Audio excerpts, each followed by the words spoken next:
Welcome back. We think we have a couple interesting topics here. And I got up on the screen a tweet, or I don't know what they call it these days, over on X, which, used to be Twitter. And so out of this, we have been going down a rabbit hole looking into, I think a lot of people don't think this will become a reality. AI and companionship online with AI. Chat bots and probably robots eventually. All this stuff was likely going to come to pass, come to fruition, right? Mm-hmm. So we began to go down this rabbit hole because this is the actual post that says, if AI girlfriends really do become as pervasive as online porn, what this will mean for girls and young women who feel they need to compete with this. And so a couple accounts, it was female accounts, tweeted this out, and it's very interesting. And it was a Christian accounts that tweeted it. So some interesting commentary went on about this, and we thought it would be an interesting topic to discuss. What do you think about it, as far as like the initial tweet and the research you've done thus far, and the variety of different, because there was a lot of female perspectives in the comment section of this tweet. Yeah, the perspectives were kind of all over the place. Some were saying, "Oh, the AI will keep the men busy and they'll leave us alone, and we won't be in these violent relationships and stuff like that." I don't know. It was hard for me to wrap my head around because, again, it's not something that I would ever want to move into, like an AI companion. It's definitely weird to me, because we are created to be social human beings and to be in fellowship and communion and community with humans, Yeah. So it was kind of hard for me to wrap my head around it, for sure. Absolutely. So so we're going to get into that topic today, and then we also have one at the end talking about states that some of them are actually banning / making you provide your legal ID to actually access porn sites. So good thing for sure, but it's also a topic that should be discussed and brought to attention. So make sure you stay tuned to the end for that. Yeah. But we're gonna switch it up here. We'll flip the screen around for those watching on YouTube. We also are on pretty much all platforms now, on Apple, Spotify, Amazon Music. So you can just about find us anywhere. So yeah, thanks for joining with us. But give us a follow and subscribe also to the channel. So let's talk about it. Like I said, I think, like, maybe we're in our 40s. She's early 40s. I'm getting middle 40s here. I'm 29. Thank you very much. She's 25. We're going again each year for a couple years. For the rest of my life. she's in 25. But yeah, like, I think I say that, and I'm saying our age because I think some people older than us, our age and older, probably our age, most people, we've seen the evolution. Actually, this is something I want to talk about. We've seen the evolution of the internet and technology, right? We were alive when the internet was in its formation, and as it became popularized, really early 90s.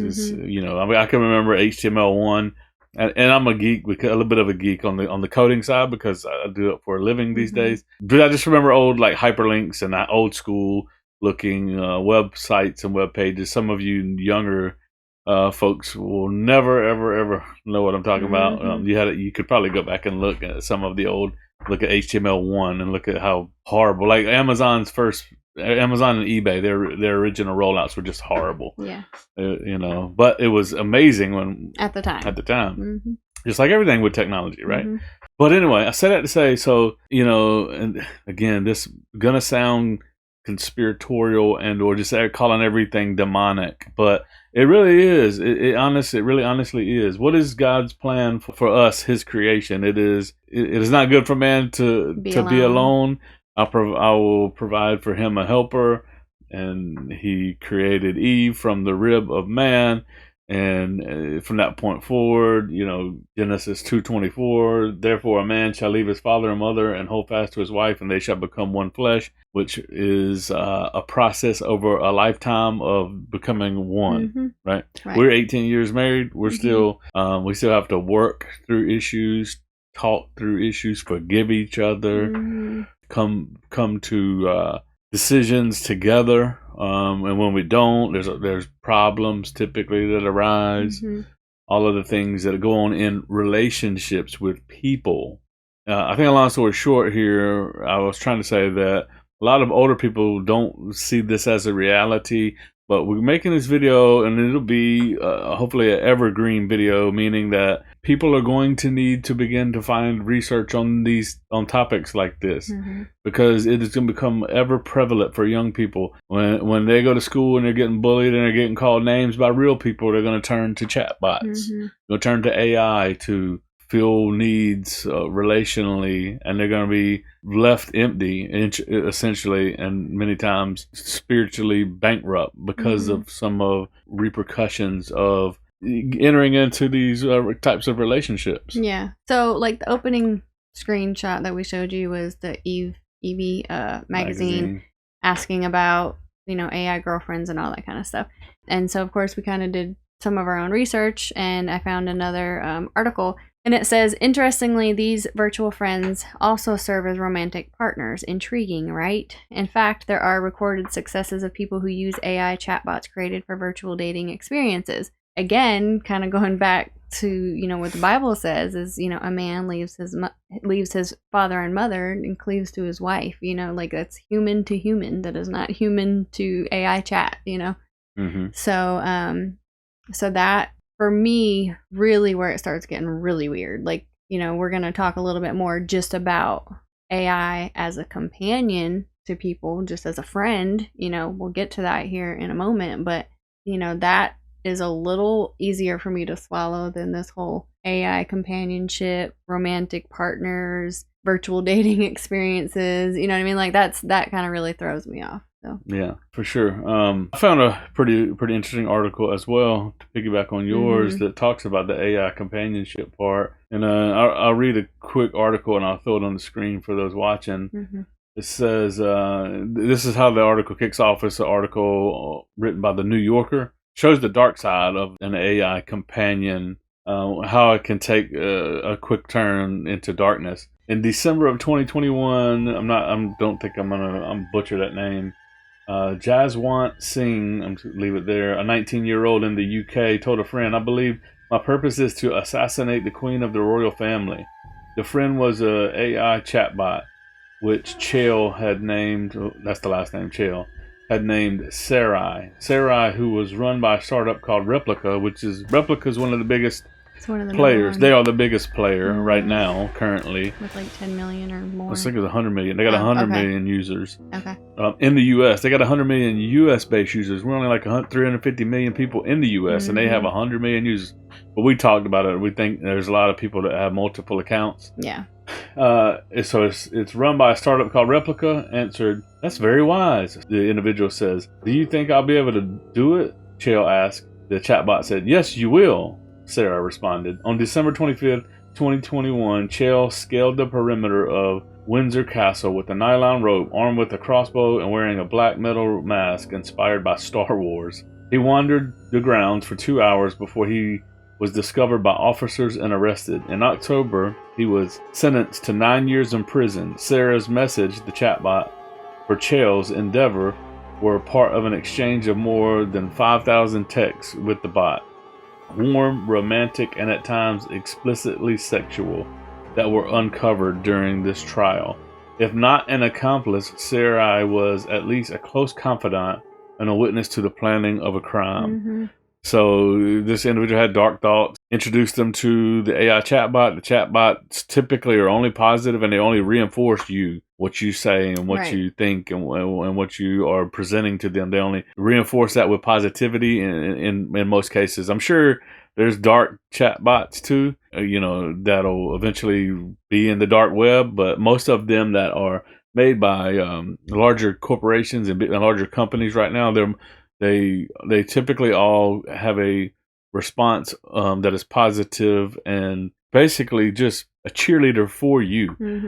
So that's another reason why it's not real relationships, as much as someone who, and probably why people would lean to these and probably lean in on them is because they would get all this positive reinforcement rather than their relationships with real people, which would quickly and easily take negative turns, and they'd have to and not negative in a bad way. No. Just like if I'm your friend and you ask me a question, I'm gonna be real with you. You know, I can be real with you in a kind manner, in a kind way, you know, but I'm going to be real. So if I don't think you should do something, if you've asked my opinion, I'm going to tell you. If I, see you heading down a road of destruction, again, as a friend that cares about you, I'm going to be like, okay, maybe we shouldn't go there. We shouldn't do that.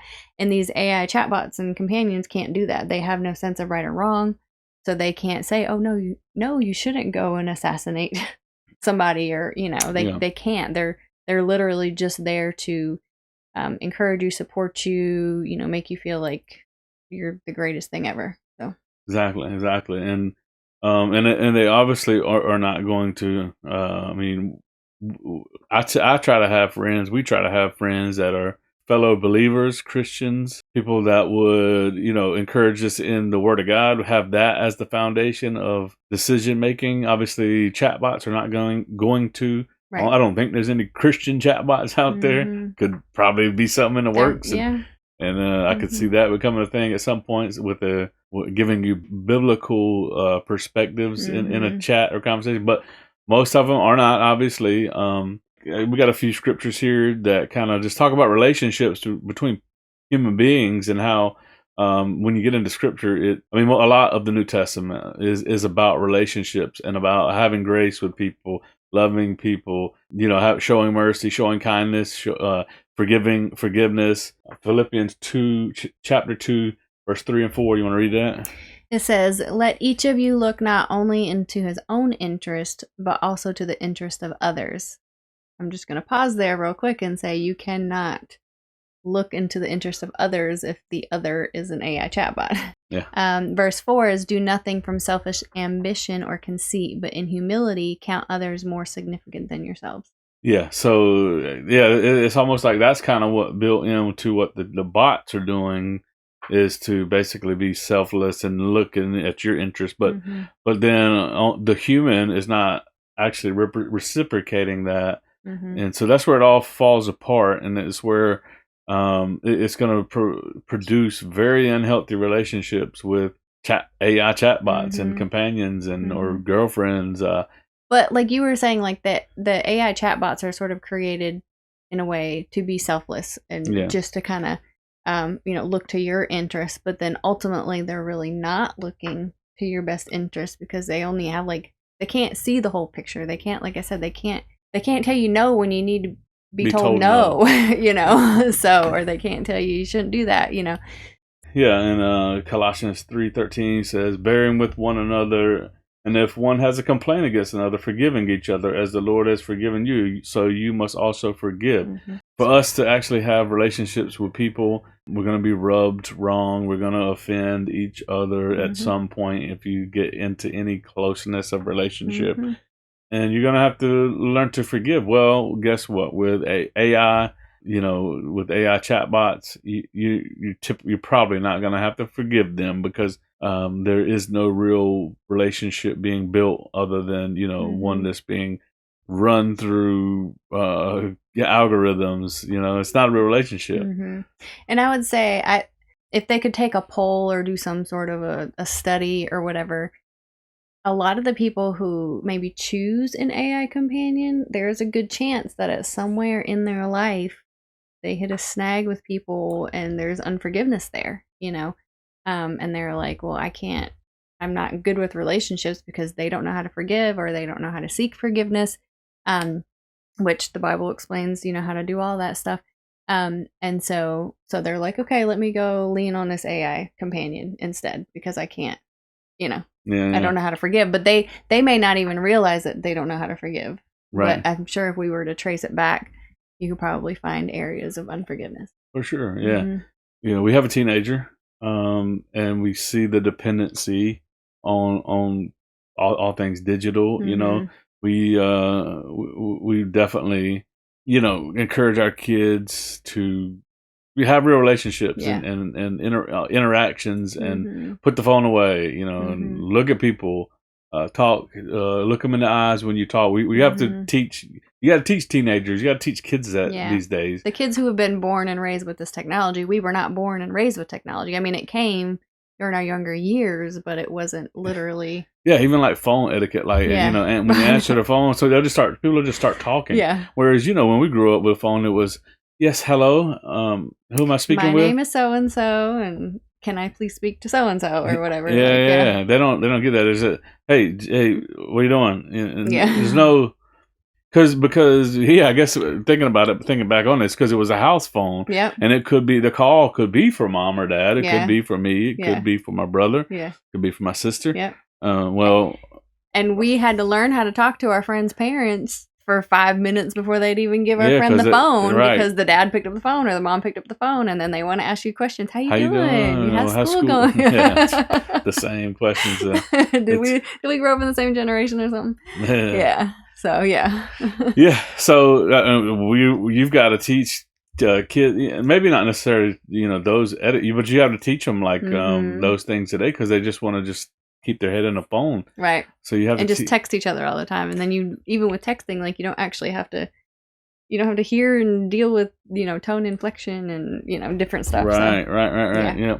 I guess that's why. So a lot of times when I talk to teens or younger people, like it.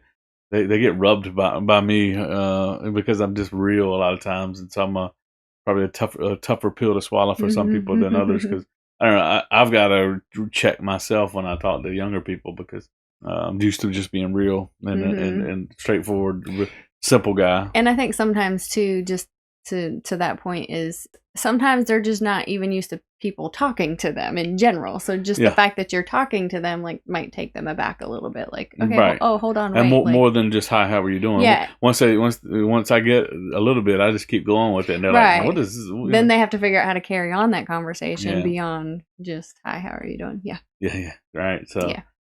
So listen, hey man, if you got kids or having kids soon, or if you're single, this is going to come up. This is going to be a thing moving forward, whether we like it or not, whether we want to admit it or identify it as something that we have to begin to discuss and talk about. And over the next 5-10 years, this is going to be a major thing. And things teachers, administrators, all across the board are going to have to deal with, especially when people are in colleges. And all these kinds of things. And that's why I was saying at the beginning, it's like, and I didn't finish my thought. Sorry, we'll do that a lot. We get on tangents. So do you see the evolution of the internet now? It's here's the end goal is to isolate people completely from other people, and to have people just all be about me. That's the eventual end goal of the enemy, is to set me up as my own God, as my own entity, and it's only all about me. And in this case, neuter people from actually, knowing how to have these interactions with other people that are made in the image of God, that God wants everyone to be in community, as with the community of other believers, right? So you see where all this gets severed. There's cuts all along the way here. Because you could think back, to social media was to make you more connected with real people, and in a way, it sort of kind of did. But the subtlety of it all was, again, we were losing social skills, and we were starting to cut people off through social media, and then it progressed into super short video clips, where there's no long form is not being considered anymore. In other words, if I can't get information in 30 seconds, I'm not going to consume it. And a lot of info you can't get in 30 seconds. You only get sound bites, right? I mean, and then the evolution of it to here, where you talk with a digital computer, no personal interaction at all. Right, because it went from, like, social media was supposed to be, like you said, we were supposed to be more social, but we replaced actual social situations with, oh, I seen that on Facebook. Oh, I seen that on Instagram. Oh, did you hear about so-and-so? You know what I mean? And like all your commenting and communication was what was happening, on the social media. And so to that point, Again, so we'll put this link down too that I've been reading all the from. links. Yeah, We'll put them like down below. It says these AI chatbots are particularly useful for managing loneliness. Okay, so because social media was supposed to make us more social and make us more connected, but it's actually kind of done the opposite. So now people are going more into feeling lonely and loneliness. Yeah. Okay, so now, dun, dun, dun, here's AI chatbot companions to save the day. It says that they're particularly useful for managing loneliness. So where some people would have looked towards fun hobbies or meeting up with friends and families for physical companionship, they would shift to AI chatbots to give them a similar experience. I read that and I was like, you've got to be kidding me. Like, I'm not even sure how that could work. I mean, the hobbies is how people find their village and their people and their crew, you know, to hang out with. Like, I don't know. It's like, it's just so weird to me. Now it's just you and your AI. How about this? How about this? I just read this. Yeah. This is that other article. It says on its website, Replica bills its bots as the AI companion who cares and who is always on your side. A new user names his chatbot and chooses its gender, skin color, and haircut. Then the computer rendered figure appears on screen, inhabiting a minimalist room outfitted with a fiddle leaf fig tree. Wait a second, that's weird. It is. Because in the Bible, the fig tree was referenced a lot by Jesus. And soothing ambient music plays in the background. Wow. So it's like here's your Eve or your Adam. Yeah. And you're starting your own origin story. Where was that? We watched a movie last night. God. We watched a new Disney movie. I hate Disney. It was called Wish. My older daughter, my teen daughter, hates when I talk about Disney because I do sound like a boomer. I sound like an old guy just railing all the time because I just hate Disney because the direction they're taking everything with all of the everything is an agenda with them now. Right. But anyway, this tangent off topic. Yeah. Here. Okay, so anyway, yeah. But they were singing, "You are your own origin story, and you are a star." And it was like this. Yeah. The movie's Wish. It's horrible. Don't watch it. The user can change the replica's outfit, role play specific scenes, and add personality traits such as sassy or shy.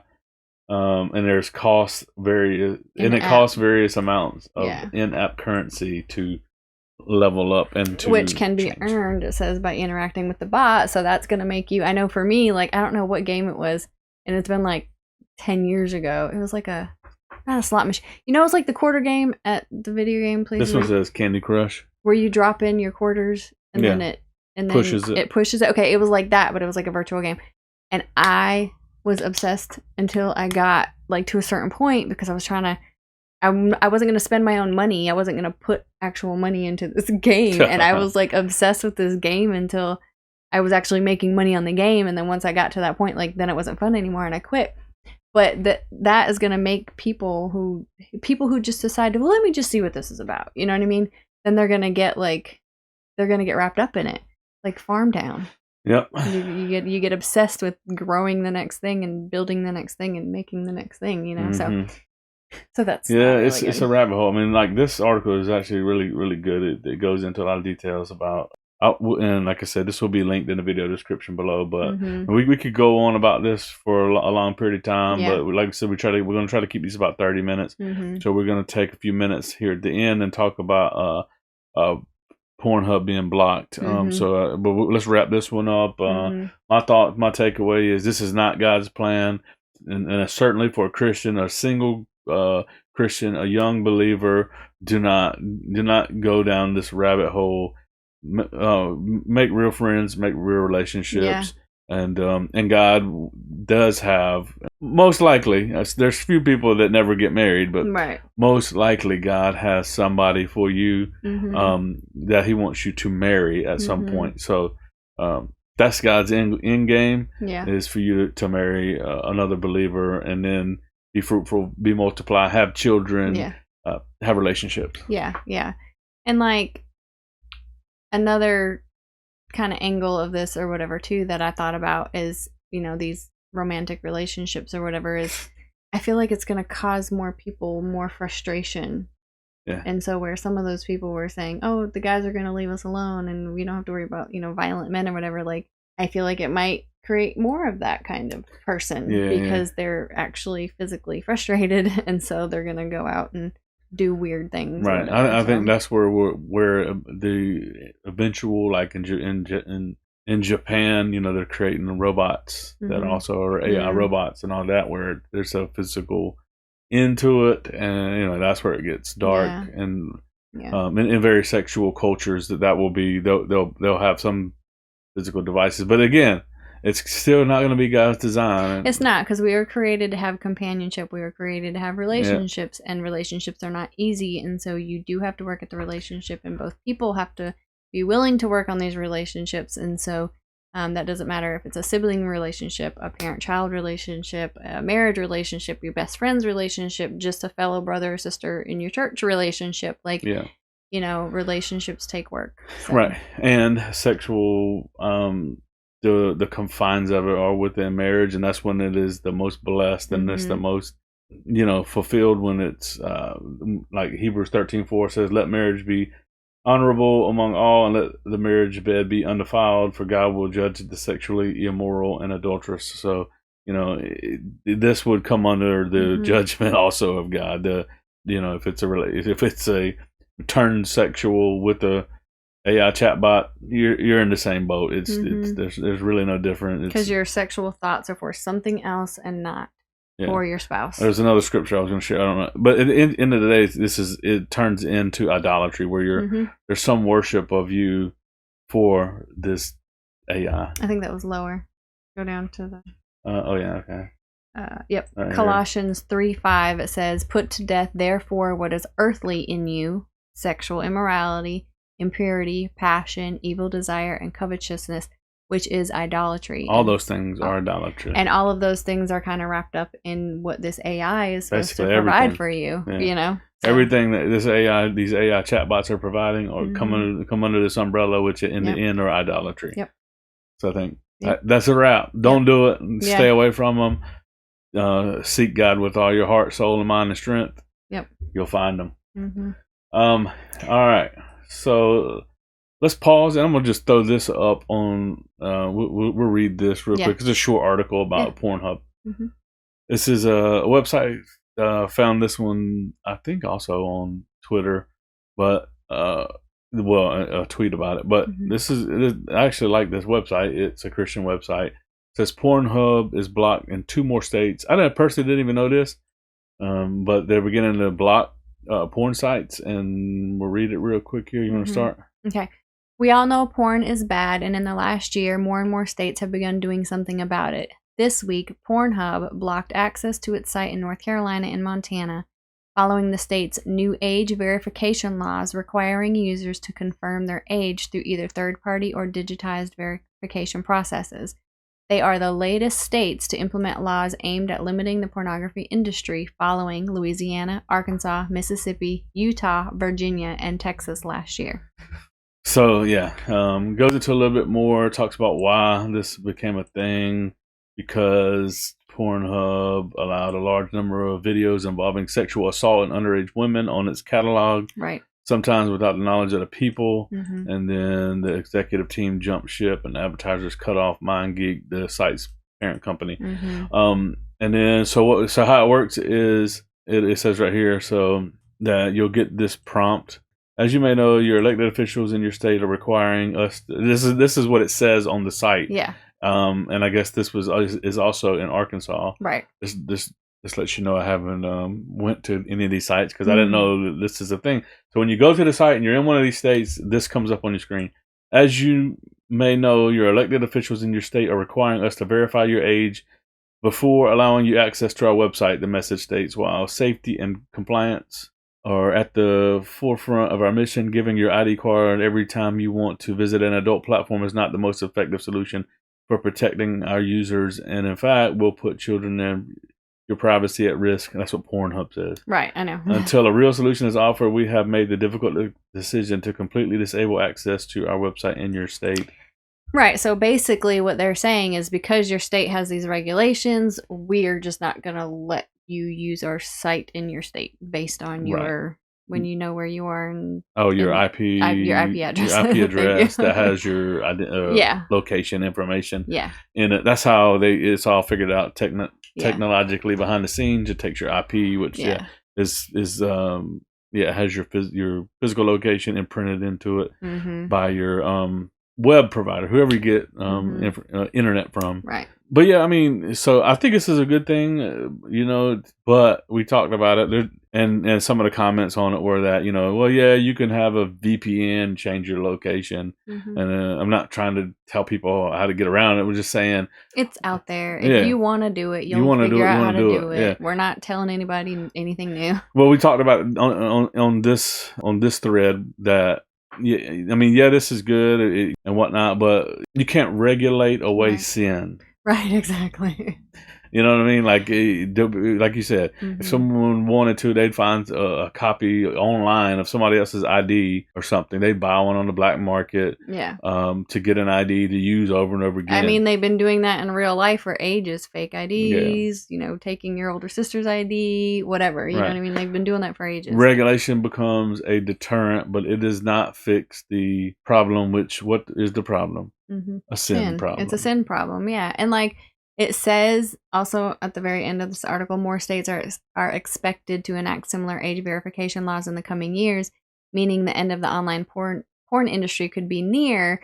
I mean, that's all great and hopeful, to be hopeful towards that or whatever. Yeah. But I don't see it ever ending.